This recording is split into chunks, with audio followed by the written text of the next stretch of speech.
Hey everyone, it's our season finale. I want to give a big thanks to all of our Season 9 Duos guests, our partners, and most importantly, you all, our listeners. Special shout out to this season's presenting sponsor, Ford's Gin, for being a great partner in this season's Beyond the Plate and Beyond the Drink episodes. If you missed those Beyond the Drink episodes, be sure to check them out. We have an incredible Season 10 coming your way, but first, the Beyond the Plate team is going to take a little holiday and New Year's break. So make sure you stay tuned by hitting that subscribe button on your podcast player or follow us on social media at BT Plate Podcast and on Cappy's Plate. And Beyond the Plate would not be Beyond the Plate without the amazing team that brings this podcast to life. So as always, a very special shout out to the best in the biz, Ian Cohen, Joel Yetton, Sean Petrosian, and Sarah McClellan-Me. Enjoy this week's episode. Season 9 of Beyond the Plate is brought to you by our friends at Ford's Gin. Ford's Gin, a gin created to cocktail. We like to start with an audio test here on Beyond the Plate. We usually have our guests name 2 or 3 of something. For you all, let's each name 2 of something. Emeril, name 2 restaurants in New Orleans that you take out-of-towners to. Well, the classic Antoine's or Galatoire's. I'm a big fan of Frank Bryson's, so I like Bryson's as well. People out of town, I love that. Nice. EJ, name 2 New Orleans-centric ingredients you use in your cooking. Sassafras or filet. I think that shows up every now and again. And then recently doing some dessert testing, we've been using a lot of chicory, which has been good fun. All right, you both sound good. Let's do it.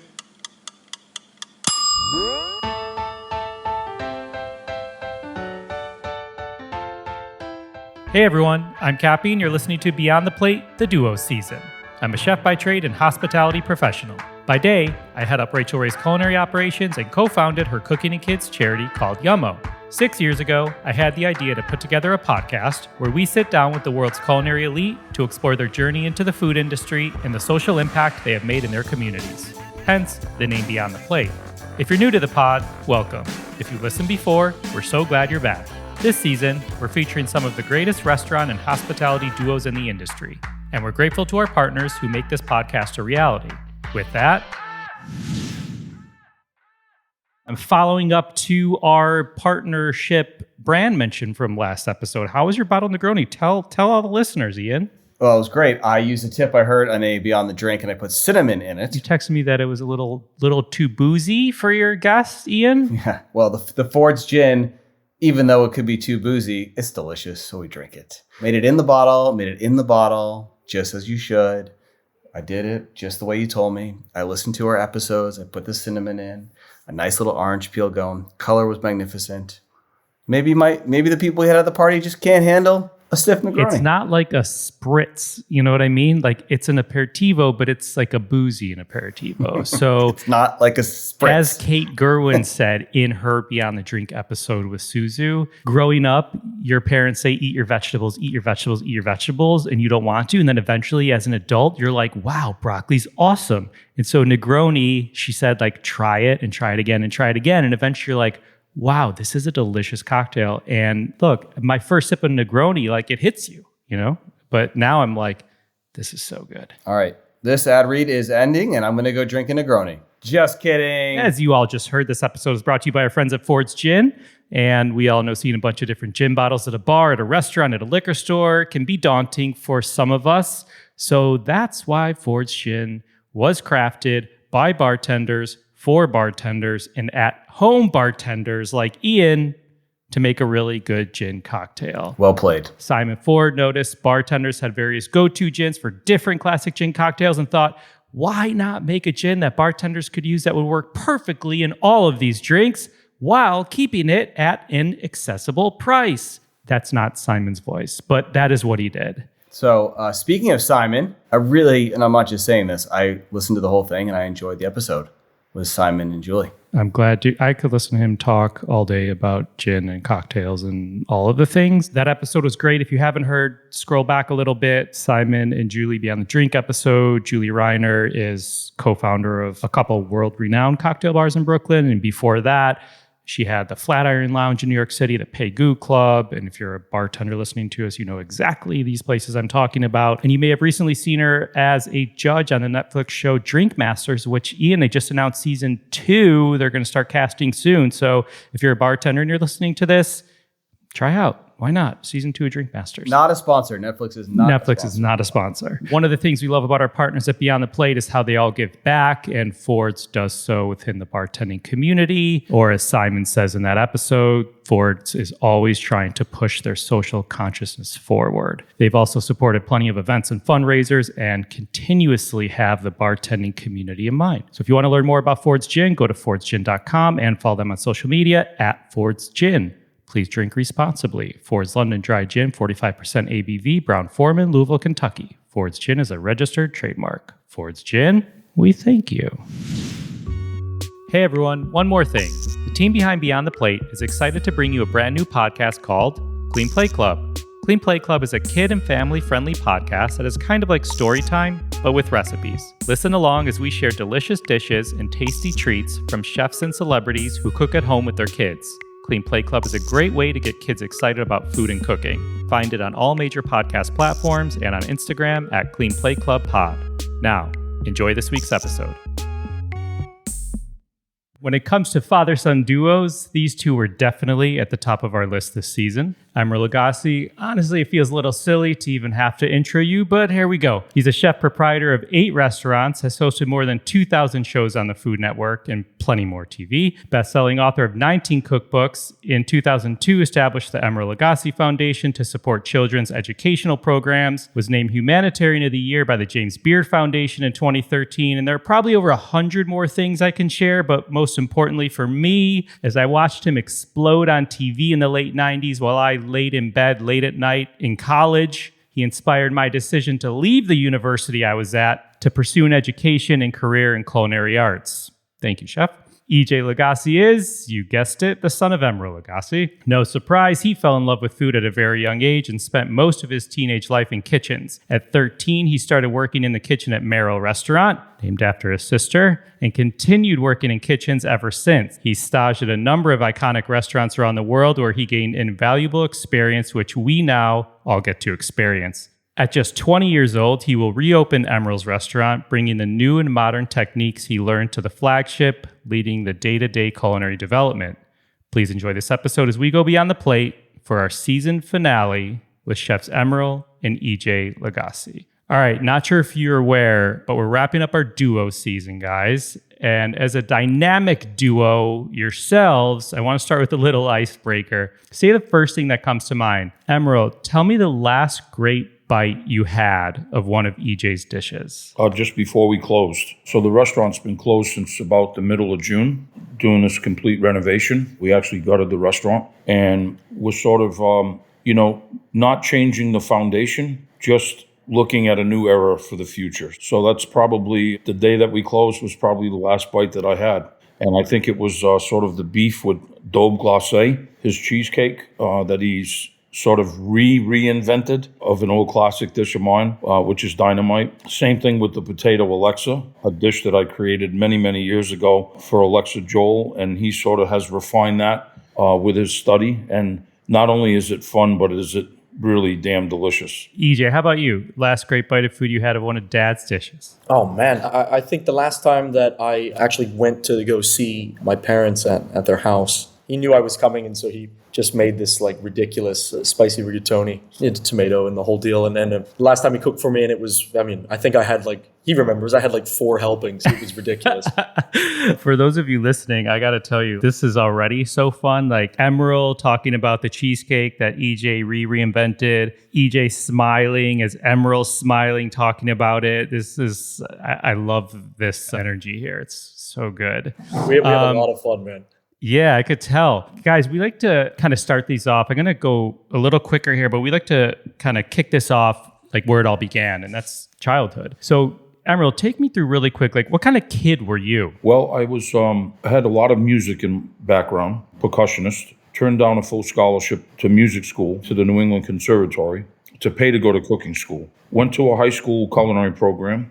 Then I went to Johnson & Wales, and then I traveled abroad, and then I moved to New York City, and I worked for Wolfgang for a bit. Then I joined a hotel company, an Irish hotel company, and that's when I met the Brennans, and in 1982 invited me to come to New Orleans to visit. They were looking for an American chef. One of my mentors was Larry Forgione, and I know recently you had him on. He sort of was a big influence to me to take over Commander's Palace after Paul Prudhomme. So I was there for almost 8 years and fell in love with the city of New Orleans and the warehouse district and decided to open my own shingle in the warehouse district, Emerils, and that's 33 years ago. Wow, that's wild. But like growing up, who cooked at home? Mom? My mom was mostly the cook. My dad could cook, but my mom was the majority cook, which was Portuguese. So we had a lot of Portuguese influence in the household. And still today, lots of memories of that. EJ and I and the family, we visit Portugal quite a bit. We're actually, EJ and I are planning on a new project down the road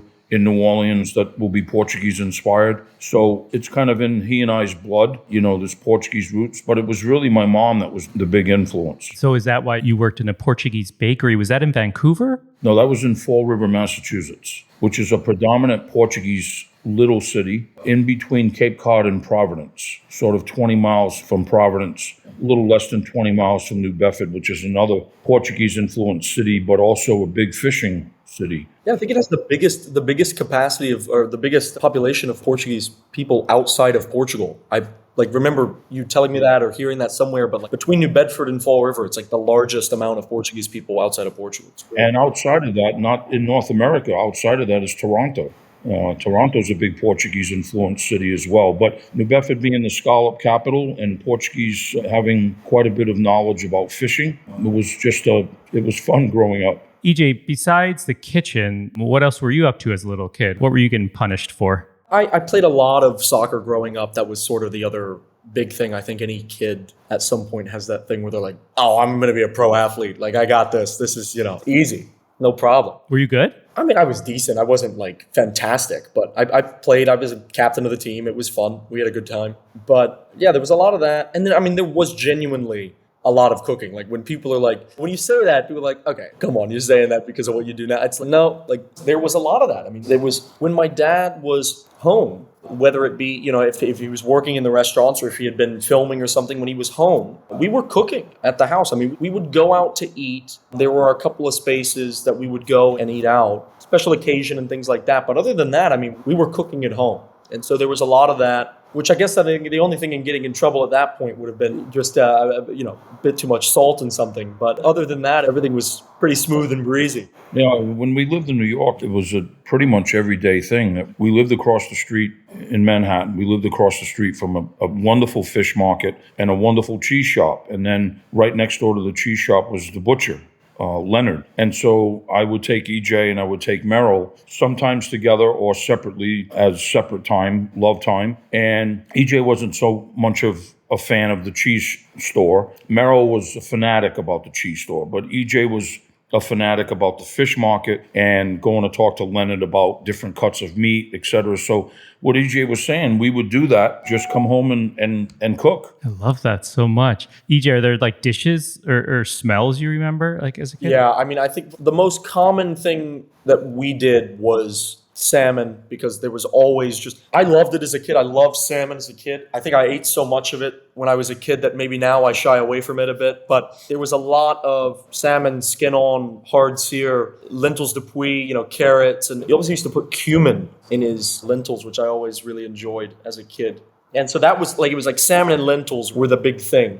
And that was a pretty much weekly thing. As a parent, my kids ate everything. So there wasn't a discussion of, well, I don't really care for onion, Dad, or I don't like octopus. It was never a discussion of that. They ate everything that we cooked and put on the table. Or to go out, they would have their staples. They would have their spaghetti pomodoro. But for the most part, they were always adventurous eaters, particularly EJ. Yeah, there was never, I don't ever remember a time of being oh, I'm not going to try that. And it wasn't he was, Dad would just be there, be no, you got to eat this. It was more of all right, let's see what up. I remember going to Joe Beef when I was 8 or 9 with him and crushing horse tartare. It was that's just, we were going to do that. It's just what it was. So EJ, was there a moment when you were young that you started to understand Dad was a big deal? Yeah, I think Princess and the Frog, the Disney movie, that was the big one. When that came out, I was obviously a kid. There was a new Disney movie out, and my father was voicing the gator in the movie. And I was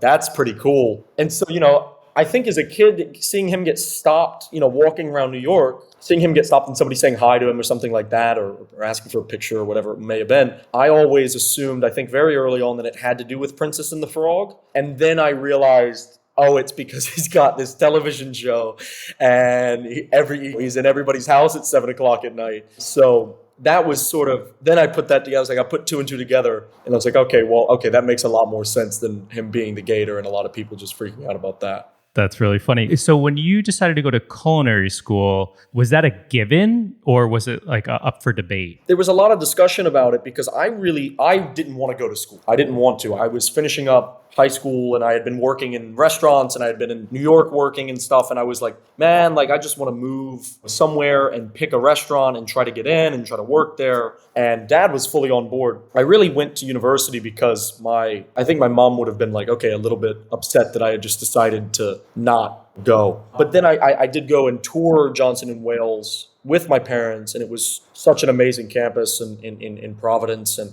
they were so welcoming when I was there, and the students were having a great time. And I met a bunch of the chef instructors who ended up being my chef instructors a few years later, and I was really, impressed by their ability. I sat in on a class, I talked to them, and I really enjoyed their philosophy of trying to teach the next generation of young chefs. Are you glad you went? I'm glad I went. I'm really glad I went.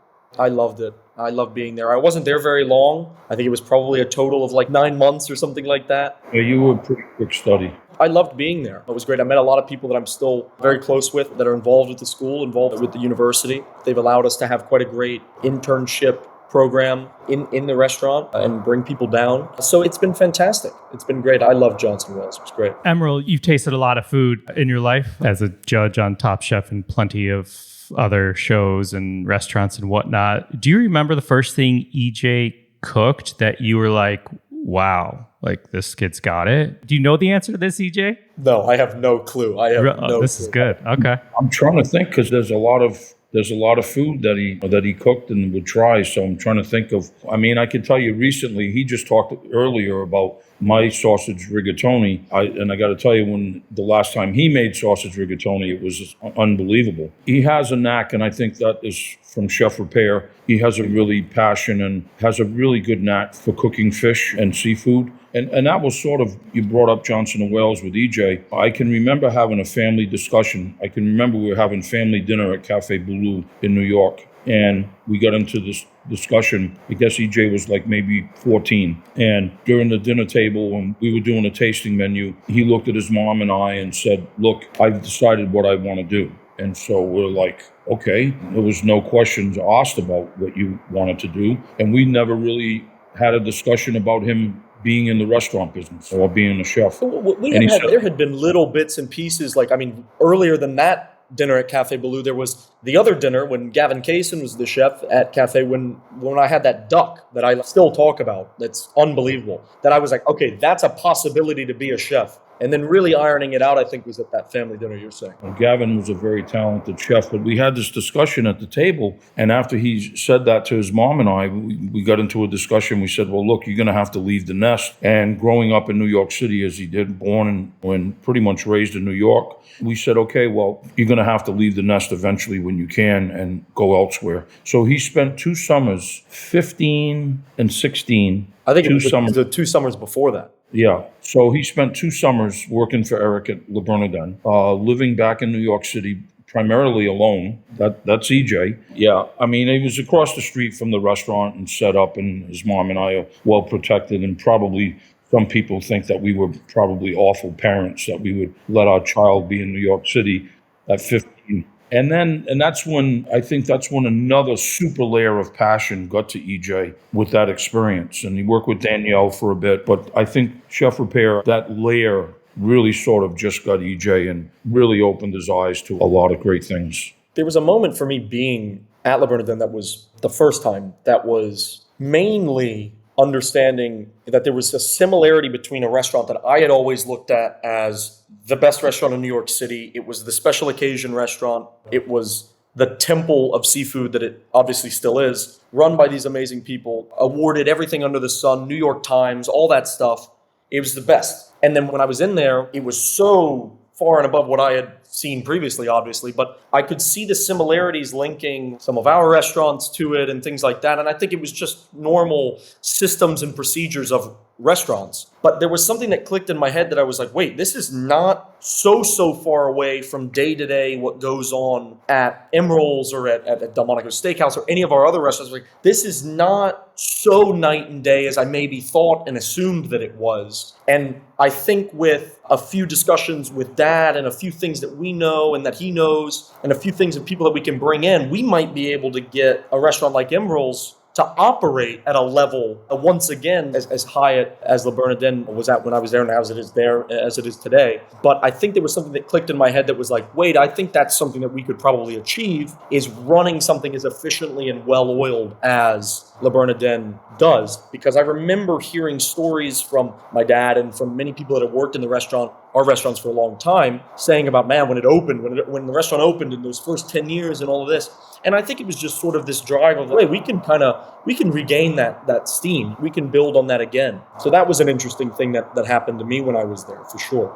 The passion build that Dad spoke of just then. Emeril, you mentioned Commander's Palace earlier. You spent 7 years there, I believe, and then left to open Emeril's. Was that in 1990 you opened Emeril's originally? I opened Emeril's in 1990. In 1990. How did you know you were ready to open your own restaurant? Well, I had an unbelievable relationship with Ella Brennan and her brother Dick as well, but the two of them were my mentors, but Ella particularly. Ella really couldn't boil water, but she had this incredible knowledge about food. But she read so much and she traveled so much and she studied every day she studied. And those influences influenced me, obviously, and really taught me how to be a better restaurateur or a great restaurateur. I think that they were some of the best restaurateurs in the world. I've been to just about all of them. And so that and her constant drive of trying to be the best. I remember every Saturday we would sit in her office for at least an hour,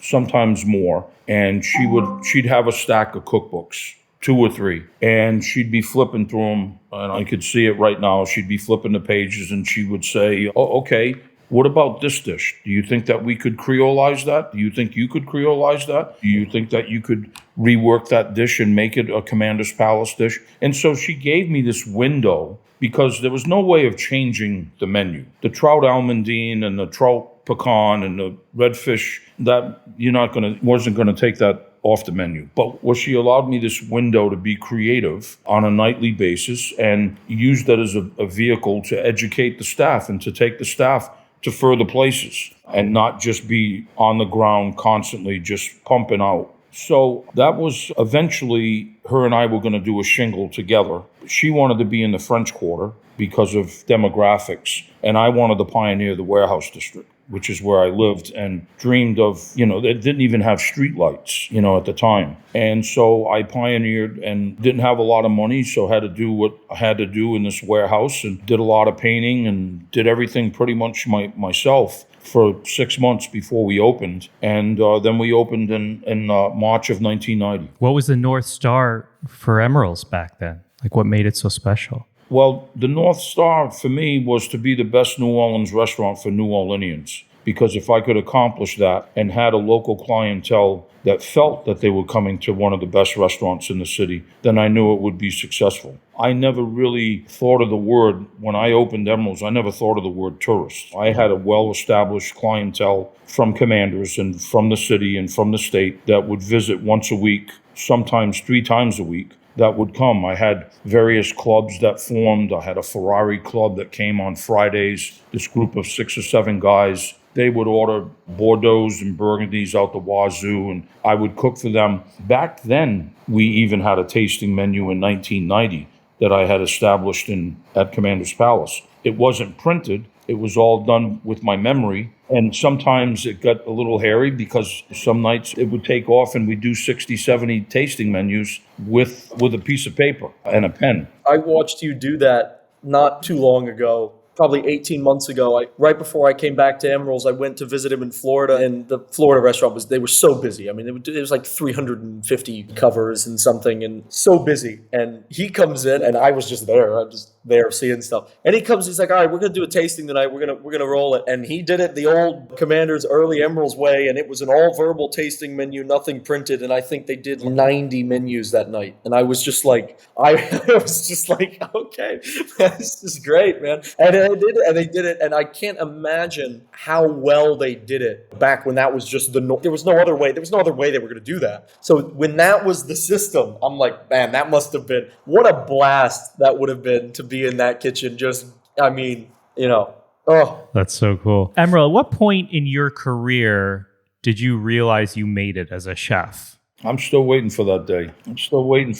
I'm get up every day and I'm trying to do a little better than I did yesterday. And that's been my philosophy for a long time. And I'm so excited about the reopening of Emeril's and what's happening in New Orleans and in the state of Louisiana, and the farmers that EJ and his team now have taken what I had established and have built even more so on that. Great. EJ, you've cooked and staged in a number of iconic kitchens, which you and your dad had mentioned, Repair, Baloo, et cetera, et cetera. Is there a moment or something you can share from a specific kitchen you worked in that stood out to you that maybe you want to use in your kitchen now? Yeah, I mean, I think that when I was working at Le Bernardin, I think it was fantastic because of the approach that everybody had to the food and to the sort of drive to be a really great restaurant and keep that history of being a fantastic restaurant alive, right? And then when I worked in London, the whole thing was pursuit of excellence. I mean, that was the MO at core. That was the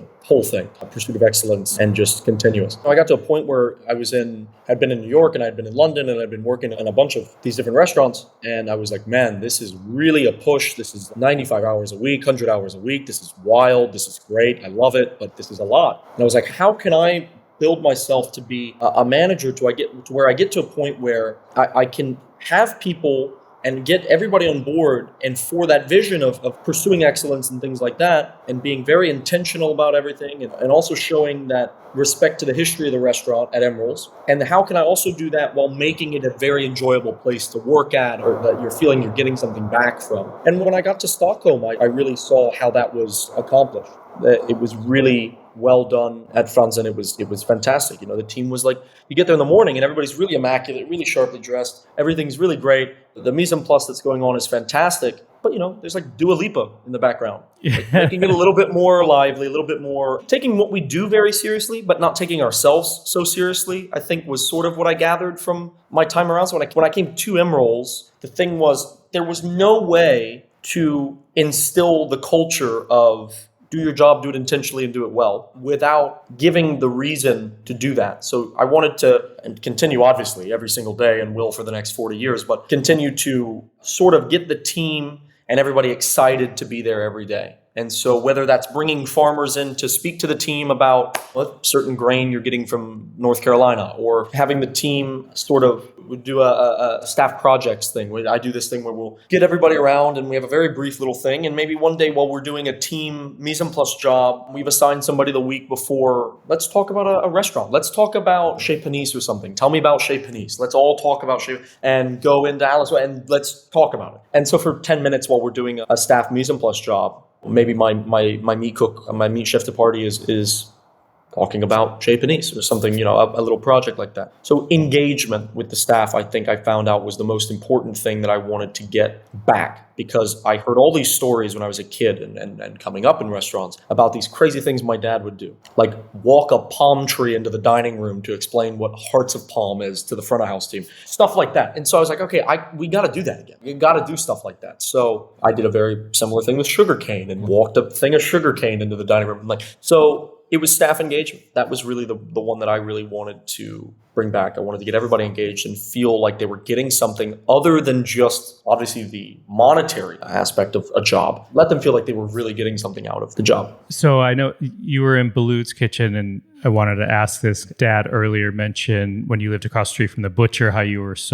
you love the butcher and Leonard so much. And I reached out to Chef Baloo to say, got anything you want me to ask chefs? He said, yeah, I have a question. Ask EJ what his favorite braising cut of meat is and how he likes to prepare it. Of course, Danielle, of course. Man, I mean, it really depends, right? Because if you're going into beef bourguignon and things like that, things that you're gonna be stewing things. There was a dish that Hilda used to do that you did a few times and I don't even know if it's a Portuguese thing or just a hodgepodge of a bunch of stuff. I've read a lot of Portuguese cookbooks and never seen this one come up, so I doubt it. I think this was probably of the imagination of someone. I don't even know how to describe this. It was like turnip and it was mashed down and sort of diced down a bit, but it was like stewed. So you had cut it, but it had been like mashed through. So it was like medium dice turnip, absolutely gone through and made into sort of, I guess, the texture of like mushy peas, if that makes any sense. Is this something you grew up eating, like you recall, or?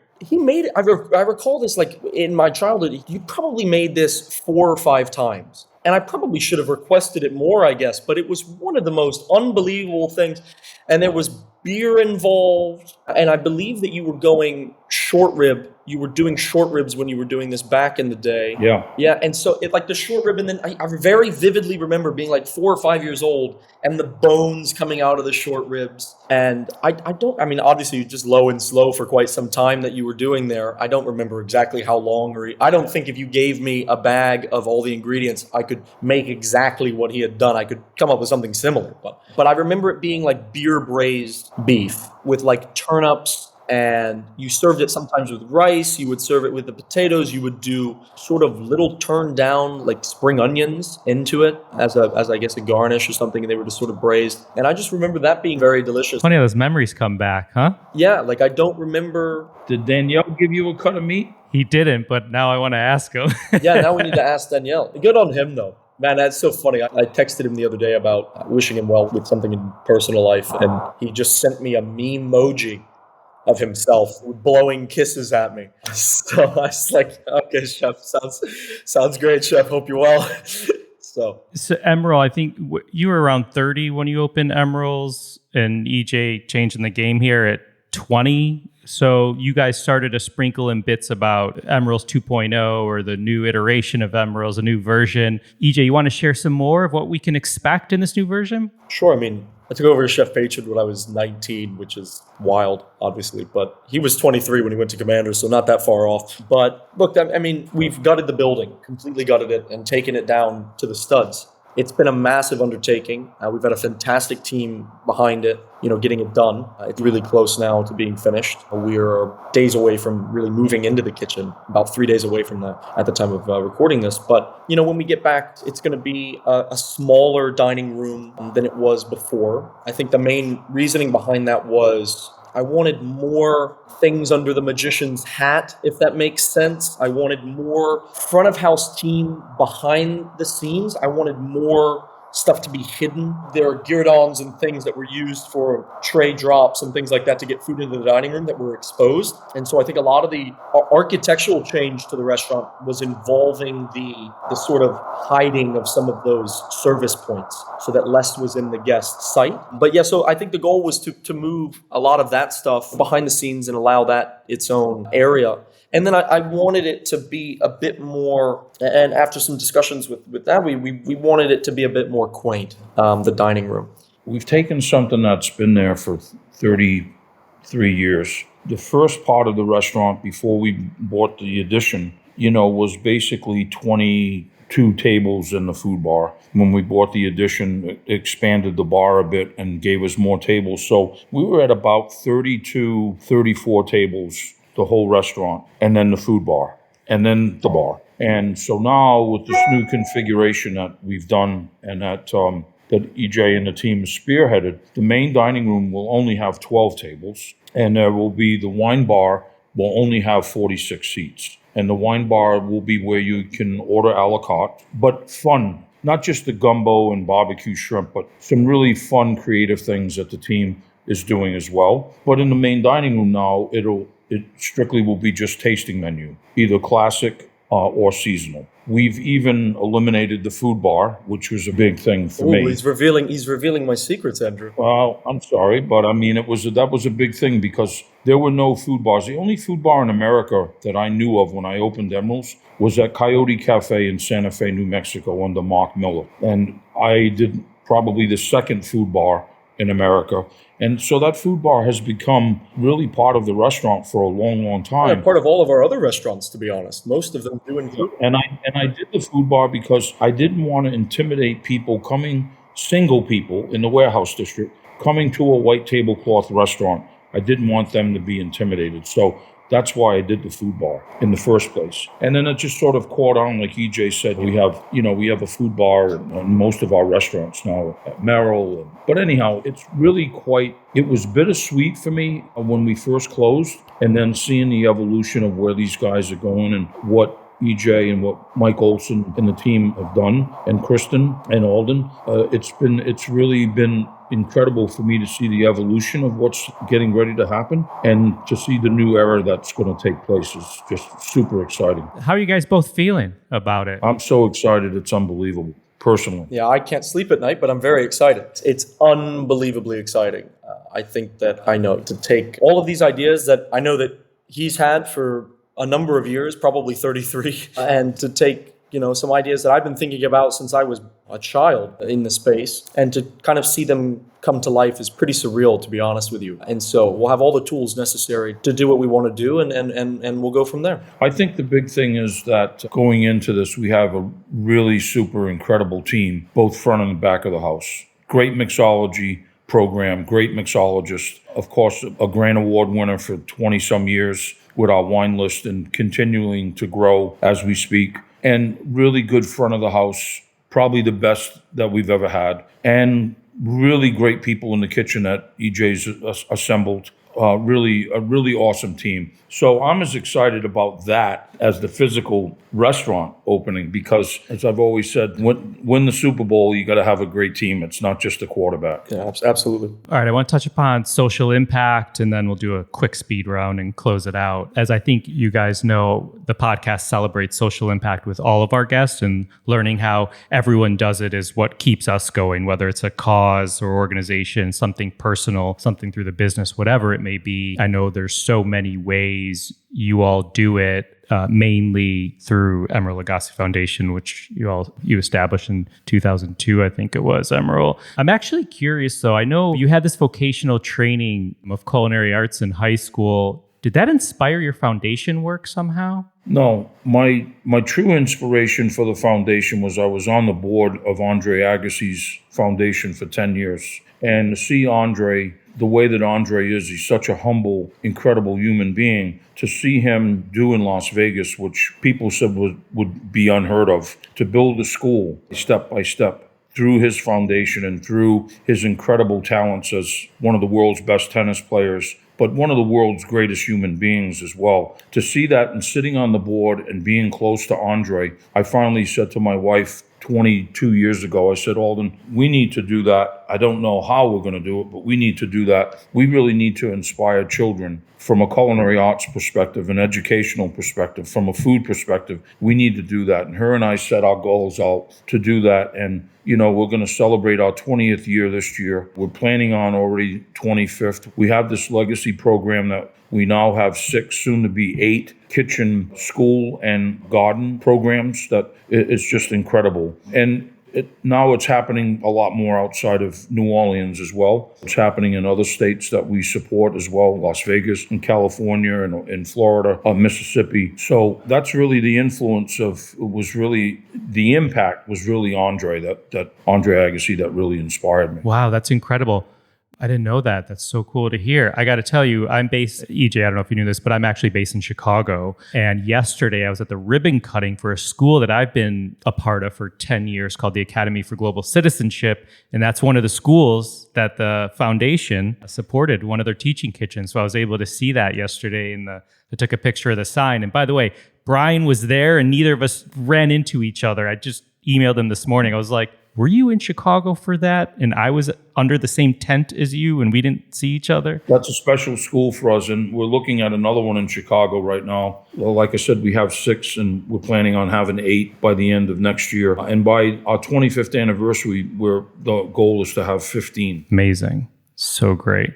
So great. EJ, anything you plan to do there in the philanthropy or space? I'm sure you support the foundation plenty. Yeah, I mean, look, obviously it's as you said, it's a legacy program. So I, just as we've done with Emerils and trying to keep that going, I will absolutely want to be keeping the foundation going. And I think my way of supporting it now is different than maybe people that are a bit older or a bit more established are supporting it. My way of supporting it now is we have these kids that have gone through these culinary schools and these culinary programs that aren't necessarily Emeril Lagasse Foundation schools, but perhaps some of the earlier teaching kitchens that were around within the last 12 years, really. We've had graduates of those schools, one of which now is my chef de partie on the fish, one of the lead cooks at the Emerils, in the Emerils kitchen. He's been with the restaurant group for 11 years, went to Johnson & Wales on the Emeril Lagasse scholarship. And so I think my way of supporting it now is trying to go to some of these culinary schools that we've supported, whether they're built up from the foundation or just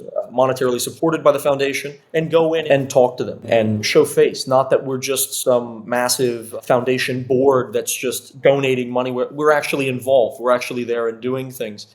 And so my goal is to, a great example would be like Noka, which is here in New Orleans. We've supported them. There's an Emeril Lagasse kitchen there. Going there, speaking to their young culinarians, the young students that they have there, and saying, hey, look, when you finish up here, come hang out at Emerils for a little bit. By all means, we would love to have you.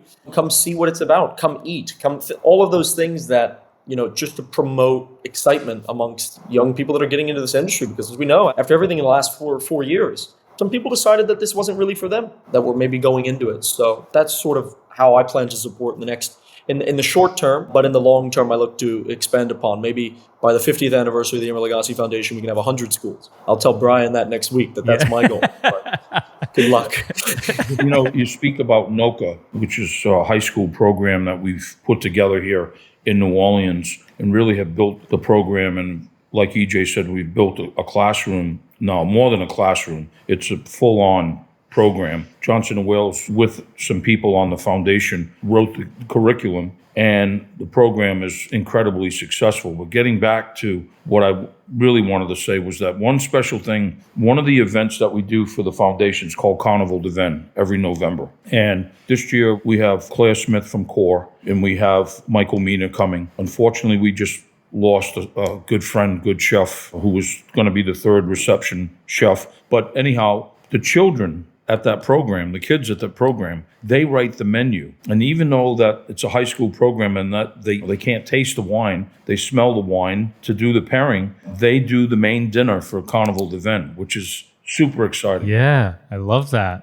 That's really cool. I hear a lot about that event. All right, we'll do a quick speed round and then closing it out. Number one, Emeril, what did you have for dinner last night? I made, for my wife, she requested Portuguese kale soup. So we had a couple of bowls of kale soup, and she made some cornbread. FedEx me some, man. Come on. EJ, how about you? What did I eat last night? Oh, I went to a lovely local. I went to Herb Saint, which is Donald Ling's flagship restaurant here in New Orleans. It's nearby the restaurant. We finished up pretty late last night, so we went over there and just got a quick snack, and it's delicious as always. So. Got it.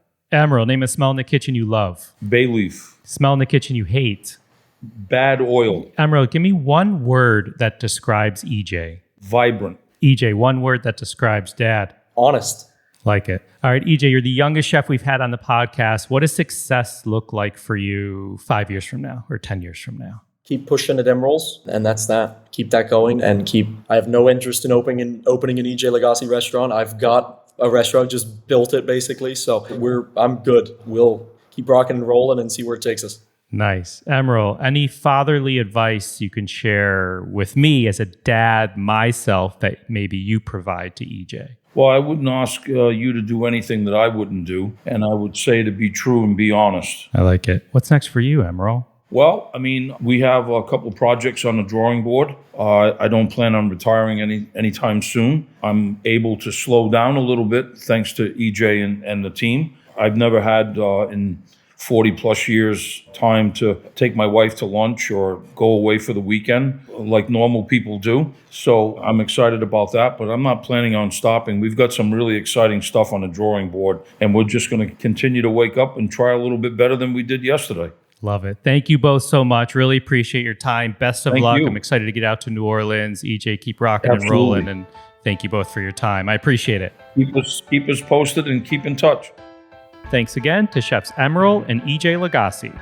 Find Emeril on Instagram @Emeril and find E.J. @EJ Lagasse.